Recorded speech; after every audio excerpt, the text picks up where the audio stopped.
नमस्कार, मैं हूं आपके साथ निलोफर अंसारी और आप देख रहे हैं V9 न्यूज। देश और राज्यों की हर बड़ी खबर पर रहती है हमारी पैनी नजर। तो आइए नजर डालते हैं आज की खास खबर पर। डिजिटल युग में जो परिवर्तन हुआ है उसके अनुसार मौजूदा दौर में काफी बदलाव हुआ है। एक दौर था जब हम लोग stone age, metal age, industrial age में थे। अब इंफॉर्मेशन एज, आर्टिफिशियल इंटेलिजेंस और क्लाउड कंप्यूटिंग के बाद VSLI में परफॉर्म करने लगे हैं। उसका नतीजा भी सामने है। G20 शिखर सम्मेलन के बाद अपना देश भारत बड़े कैनवास पर उभर कर सामने आया है।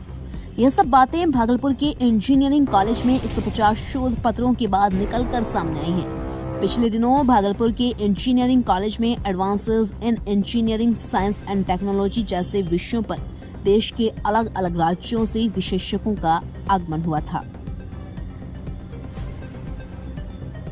भागलपुर से श्यामानंद सिंह की रिपोर्ट।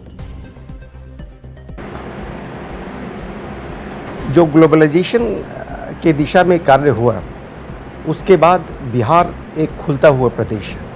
पहले जिस तरीके से शिक्षा होती थी उसमें हमारे पास अपॉर्चुनिटीज़ और चॉइसेस बहुत कम थे। आज के दिनों में अपॉर्चुनिटीज़ और चॉइसेस इतने सारे बढ़ गए हैं कि जो छात्र और छात्राएं हैं अपने अभिरुचि के अनुसार जो है आगे बढ़ने का कार्य कर सकते हैं।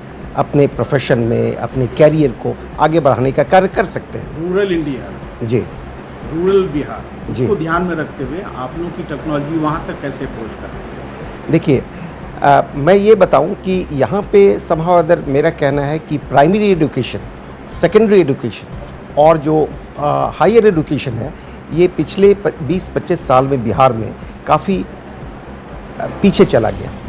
और इधर ख़ास तौर से जो नेशनल एजुकेशन पॉलिसी वगैरह आया, government of India, Bihar government ने इस पे कुछ कार्य करना शुरू किया है और बिहार में तब्दीली आ रही है कि आप देखेंगे कि प्राइमरी एजुकेशन को भी दुरुस्त किया जा रहा है, सेकेंडरी एजुकेशन को भी दुरुस्त किया जा रहा है, हायर एजुकेशन को भी दुरुस्त किया जा रहा है। आज के दिनों में आप पाएंगे कि 7 निश्चय के तहत करीब हर एक डिस्ट्रिक्ट में, हर एक जिला, बिहार के हर एक ज़िले में एक इंजीनियरिंग कॉलेज की स्थापना की गई है, एक ITI की स्थापना की गई है, पॉलीटेक्निक की स्थापना की गई है। पहले आज से 20 साल पहले आप देखेंगे तो बिहार में सिर्फ 2 इंजीनियरिंग कॉलेजेस थे, उसके बाद 7 engineering colleges, government engineering colleges हुए और आज के दिनों में 38 इंजीनियरिंग कॉलेजेस हैं और 45 पॉलीटेक्निक इंस्टीट्यूट्स हैं। तो सरकार का उधर ध्यान गया है, इंफ्रास्ट्रक्चर काफ़ी डेवलप हुए हैं। हाल के दिनों में आप पाएंगे कि जो टीचर्स वगैरह का रिक्रूटमेंट नहीं हुआ था तो टीचर्स का मास लेवल पे रिक्रूटमेंट हुआ है, जो कि जनरल एक शिकायत थी कि भाई इंफ्रास्ट्रक्चर हो गया, इंजीनियरिंग की पढ़ाई हो रही है, पॉलीटेक्निक की पढ़ाई हो रही है, ITI की पढ़ाई हो रही है, लेकिन यहाँ पे शिक्षक नहीं है, योग्य शिक्षक नहीं है। तो हाल के दिनों में आप देखेंगे कि बिहार पब्लिक सर्विस कमीशन से सभी विधाओं में शिक्षक, रेगुलर शिक्षक की बहाली हुई है। क्वालिटी एजुकेशन में चेंजेज आ रहे हैं जी। तो अच्छे जब शिक्षक आएंगे तो वो क्वालिटी एजुकेशन में तो निश्चित रूप से अच्छा होगा। और इधर हाल के दिनों में आप देखेंगे कि एक government of India world bank के थ्रू एक प्रोजेक्ट आया था जिसको कहते हैं TEQIP, technical education quality improvement programme, और बिहार में 7 कॉलेजेस में technical education quality improvement programme को बढ़ाया गया। ये इसलिए लाया गया कि तकनीकी शिक्षा में जो एक क्वालिटी इम्प्रूवमेंट हो, इसी के लिए लाया गया। अब क्या है, इस पर तो पैरामीटर्स पर कितना खड़े हुए कितना नहीं खड़े हुए ये तो विवेचना की बात है। ओके।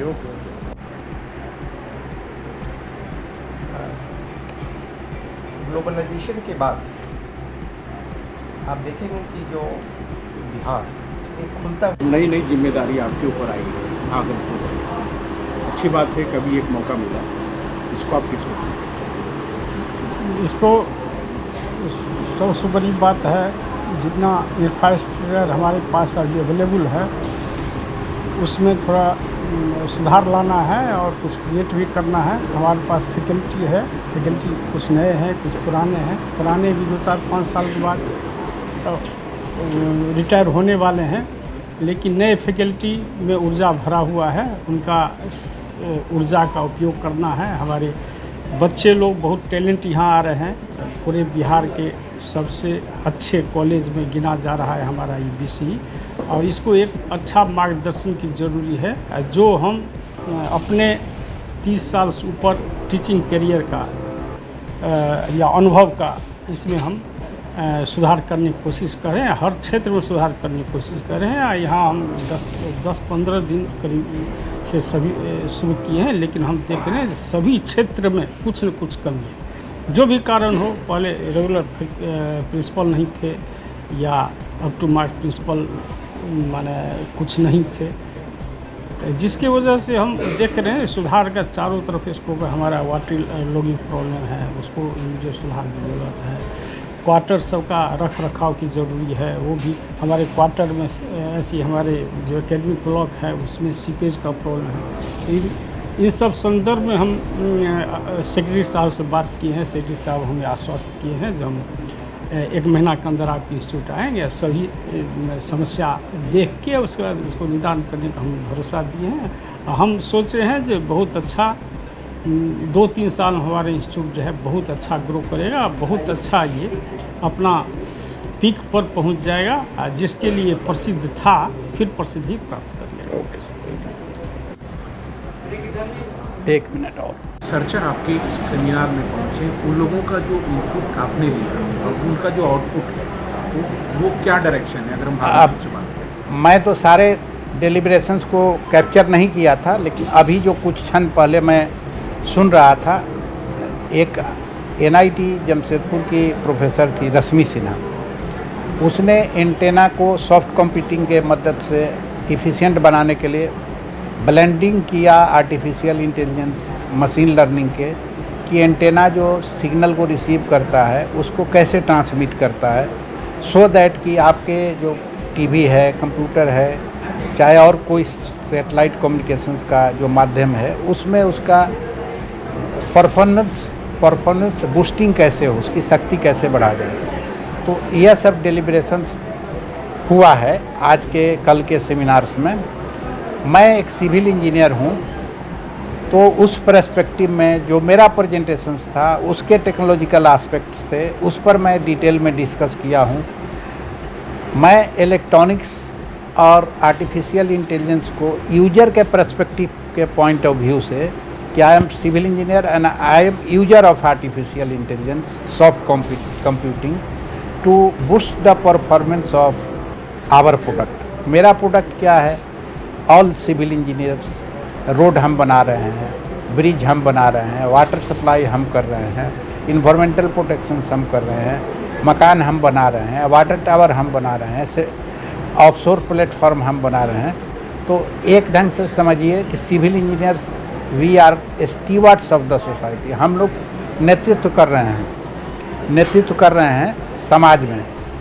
अब एग्जाम्पल पर्टिकुलर देश में विदेश में क्या हो रहा है उसको भागलपुर का एग्जाम्पल दे रहे हैं, जो एक बहुत बर्निंग टॉपिक है। भागलपुर एक स्मार्ट सिटी के रूप में ट्रांसफॉर्मेशन हो रहा है। तो अभी स्मार्ट सिटी का बोर्ड लग गया है, लेकिन जो स्मार्ट सिटी का जो एजेंडा है उसको फुलफिल करने में बहुत समय लगेगा, और डिटर्मिनेशंस और उसके लिए डिवोशंस होना चाहिए, और एक जुनून और जिल होना चाहिए, जो कि एडमिनिस्ट्रेटिव सेटअप में जो लोग बैठे हुए हैं, जनता जो है उसको फोर्स करे कि रोड में कंजेशन का बात है, रोड पक्का बना देने से काम नहीं होगा, रोड में ड्रेनेज का प्रॉपर सिस्टम हो, नहीं तो पक्का रोड बनने के बाद फिर 1 साल के बाद रेनी सीजन में डिस्ट्रॉय हो जाएगा और करोड़ों रुपए का वेस्टेज होगा।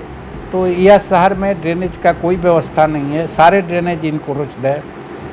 तो अभी के लिए इतना ही। देखते रहिए V9 न्यूज। हमारी वीडियोस को लाइक करें, शेयर करें और हाँ, चैनल को सब्सक्राइब करना, बेल आइकन को दबाना ना भूलें। नमस्कार।